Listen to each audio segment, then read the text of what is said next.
aku punya financial freedom di bawah umur 25 tahun. Mungkin kedengaran mustahil, tapi siapa tahu bisa. Bismillah. Halo podcaster, selamat datang di podcast Acida Tim. Aku Jessica Aura Pritama sebagai host. Pada podcast ini kita akan berbagi pengalaman bersama teman saya nih. Yuk langsung kita kenalan sama kakaknya. Halo, hai semuanya. Halo kak. Kenalin ya, nama aku Ayu Nilamsari. Kesibukan kakak kalau boleh tahu apa nih?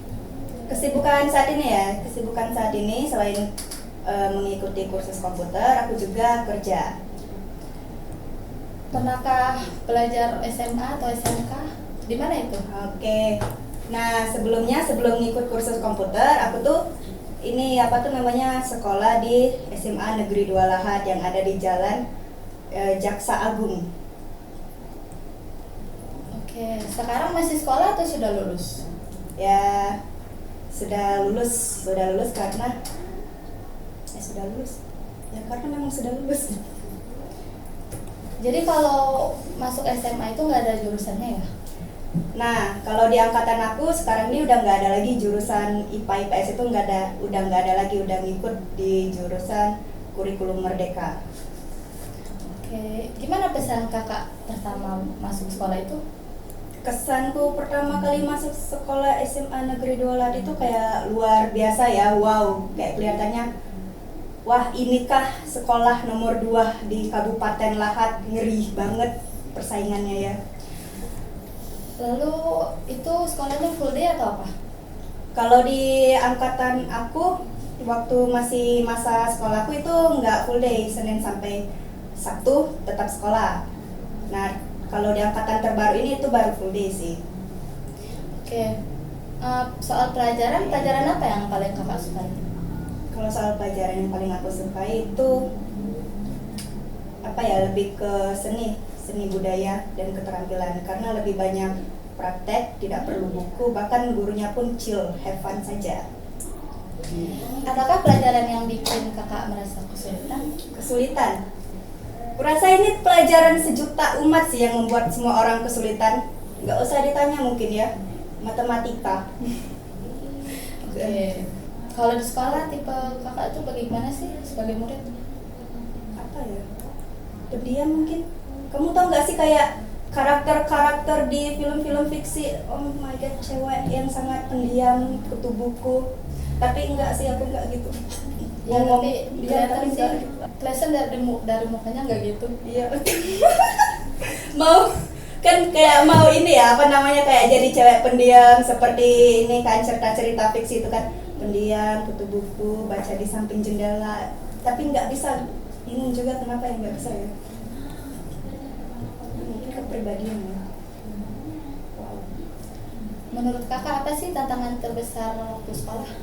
Tantangan terbesar waktu sekolah itu mempertahankan nilai. Apalagi di SMA Negeri 2 itu seleksi nilainya tuh kuat banget.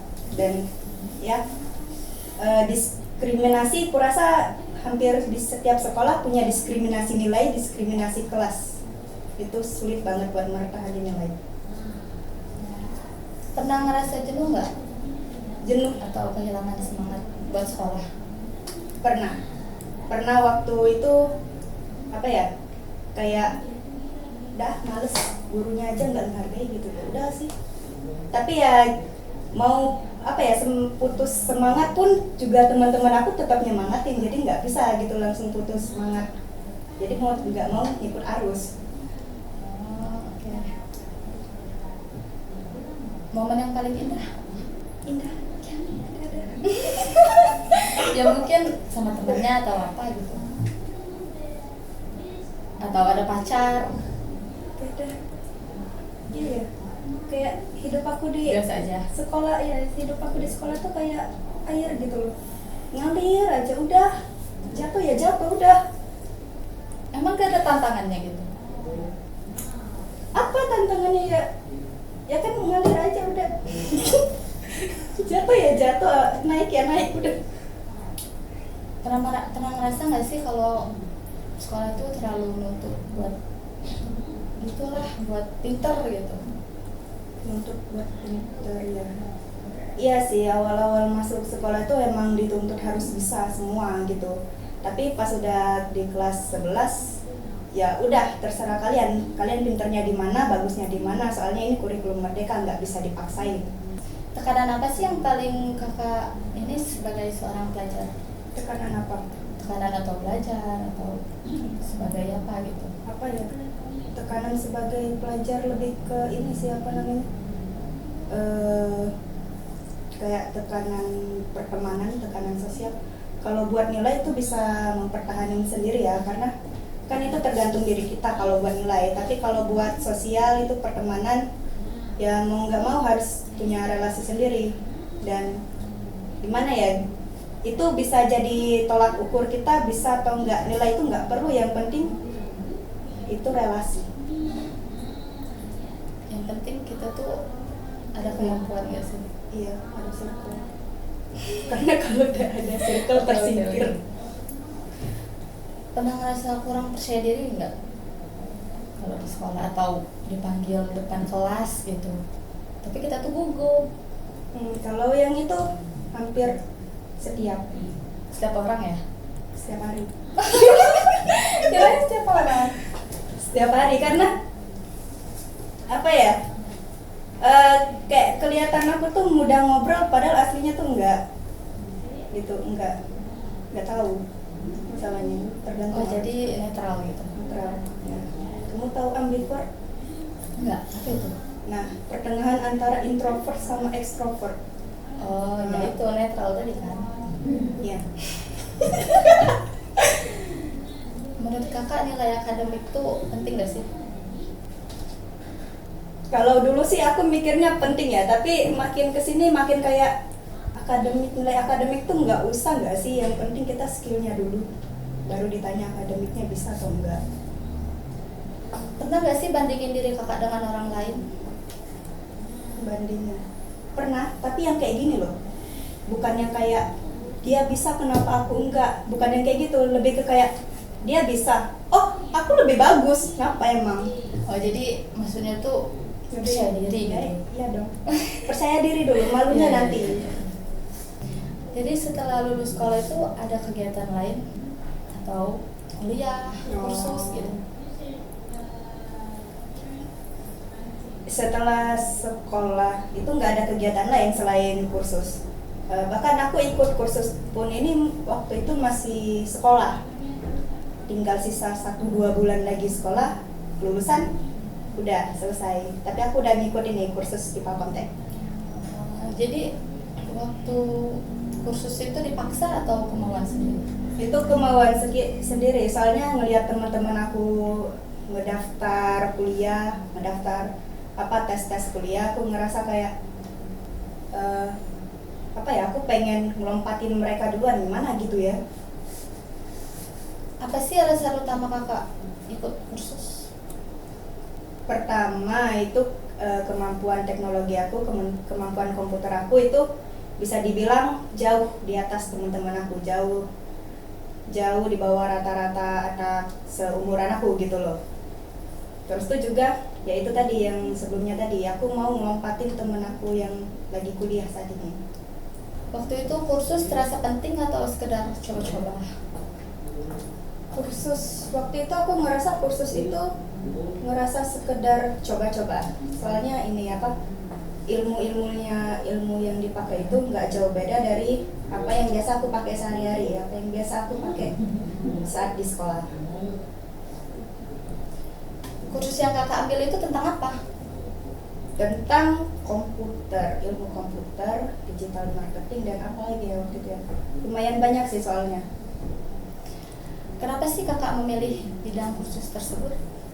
Karena aku ngerasa zaman sekarang ini seumuran kita ini hidupnya itu seiringan sama teknologi ulang tahun ya, kita ulang tahun, teknologi berkembang, kita juga harus ngejar, gak bisa kalau kita ketinggalan.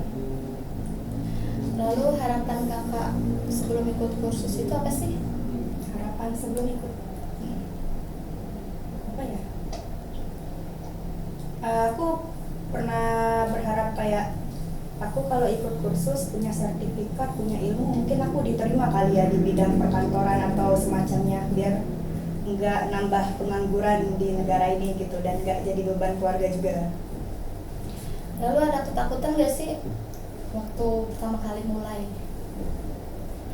Nggak ada sih, nggak ada, karena ya yang namanya pendidikan takut itu harus dilawan, karena kalau nggak dilawan ya udah terhantui terus selama 1 tahun.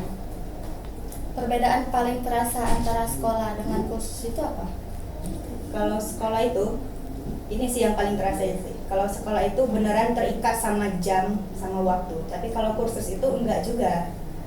Enggak juga. Ini buktinya saja aku sebenarnya ya bukan angkatan 91 ini. Aku angkatan 90.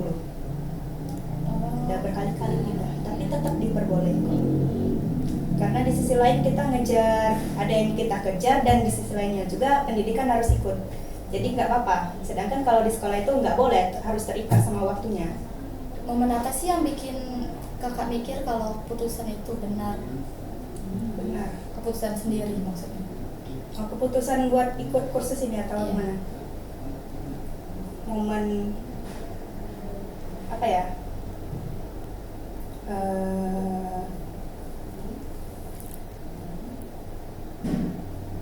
Ya, bisa dibilang apa momen saat dimana ada temen aku tuh cerita curhat kalau waktu semasa kuliah tuh capeknya minta ampun, nggak ketolong lagi, dan bisa dibilang banyak biaya yang keluar. Sedangkan aku di Palkomtek ini ya 2 jam belajar, sisanya bisa kerja, bisa ngasilin duit. Sedangkan mereka yang kuliah sekian jam belajar, sisanya ngerjain tugas.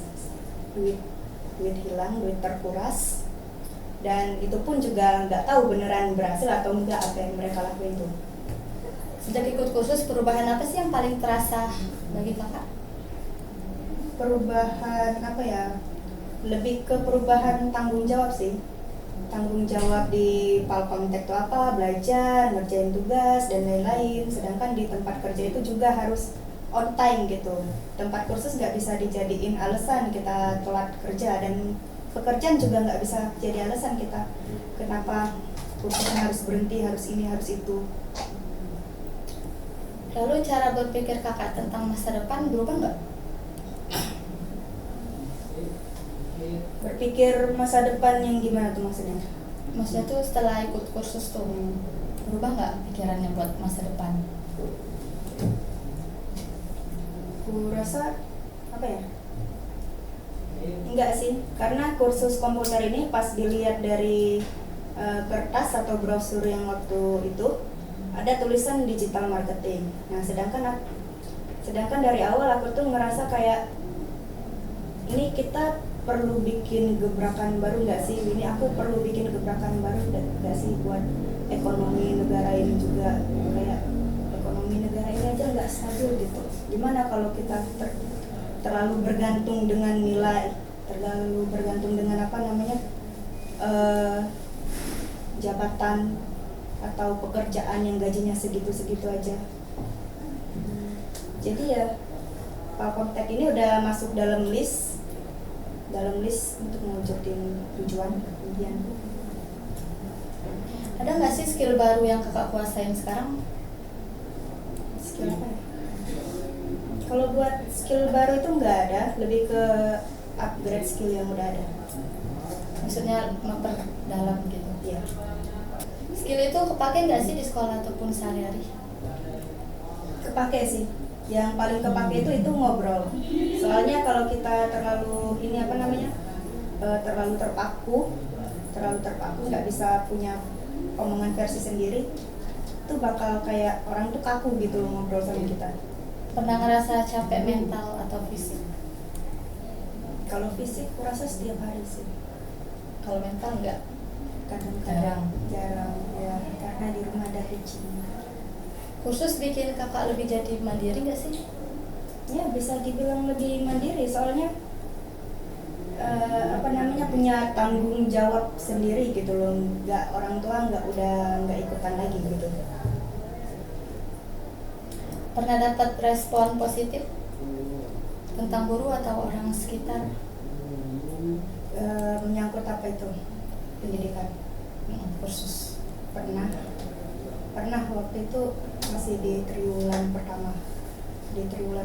Entah mungkin karena apa ya, karena aku terbiasa ngobrol sama teman-temanku waktu SMA, jadi pas waktu presentasi itu lancar-lancar aja, beda sama teman-temanku yang lain.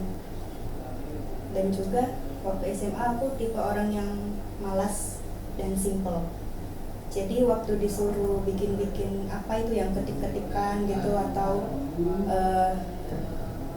PowerPoint, ya aku ngambil intisarinya aja, dan itu banyak diapresiasi sama instruktur. Pesan buat siswa yang masih ragu untuk kursus, ada nggak? Yang ragu untuk kursus ya? Ada sih. Pesanku itu lebih ke kayak, emang kamu yakin skill kamu cukup gitu loh?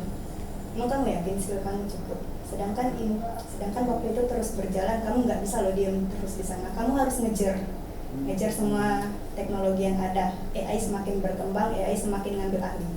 Emang kamu yakin bisa menghadapi AI itu? Menurut kakak sukses itu apa sih? Sukses itu menurutku sukses itu bukan yang kayak berseragam atau punya jabatan. Sukses itu lebih ke kayak kamu nulis nih tujuan kamu sekolah tuh apa, tujuan kamu ngambil ini itu tuh apa, tujuan kamu capek selama itu apa, dan kamu berhasil dapetin tujuan itu sampai tuntas dan mencari upaya kamu, bukan bantuan orang lain. Lalu kalau mau sukses tuh enakan buka bisnis sendiri atau jadi apa sih?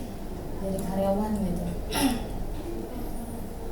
Itu tergantung kitanya sendiri sih. Kalau kita tujuannya kayak punya financial freedom, ya jelas itu buka usaha sendiri, nggak bisa itu bergantung sama orang.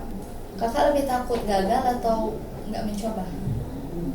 Aku lebih takut gagal daripada tidak mencoba, karena selama ini banyak tujuan-tujuan yang udah aku tulis itu pakai banyak rencana, nggak ada itu yang rencana A terus berhasil, itu nggak ada itu, nggak ada. Jadi aku lebih takut gagal daripada tidak mencoba.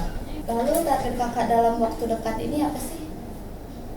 Targetku dalam waktu dekat ini, mungkin targetku sekarang dalam waktu dekat ini, aku pengen kayak streamer sukses di luar sana yang punya personal branding sendiri, terus juga dikenal.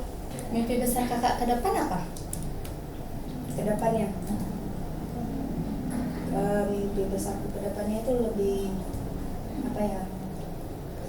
aku punya financial freedom di bawah umur 25 tahun. Mungkin kedengaran mustahil, tapi siapa tahu bisa. Bismillah. Apa satu hal yang paling kakak syukuri dalam perjalanan ini? Perjalanan apa itu? Yang paling syukuri selama sekarang lah. Yang paling syukuri selama sekarang itu diriku kuat. Walaupun sering banget kayak ngeluh, nangis, segala macam itu, tapi aku tetap jalanin, nggak pernah aku buang.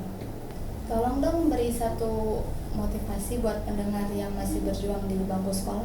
Motivasi buat adik-adik ya. Kalau kalian gagal sekarang tuh lebih banyak orang lebih mentingin tren ya. Umuran kita ini Gen Z, tren, gengsi gitu kan. Nah, kalau kalian gagal keterima di kampus impian kalian, ya udah, coba kamu lanjut di jalan yang lain. Kita satu tujuan itu bukan satu jalan, banyak jalan yang bisa kita lalui. Oke nih Kak Ayu, terima kasih sudah berbagi inspirasinya. Terima kasih juga kepada podcaster yang sudah mau menonton podcast ini sampai selesai. Saya Jessica Aurora Pritama. Dan saya Ayu Nilamsari sebagai teman berbicara podcast hari ini. Terima kasih semuanya. Kami akhiri. Sampai jumpa. Dadah.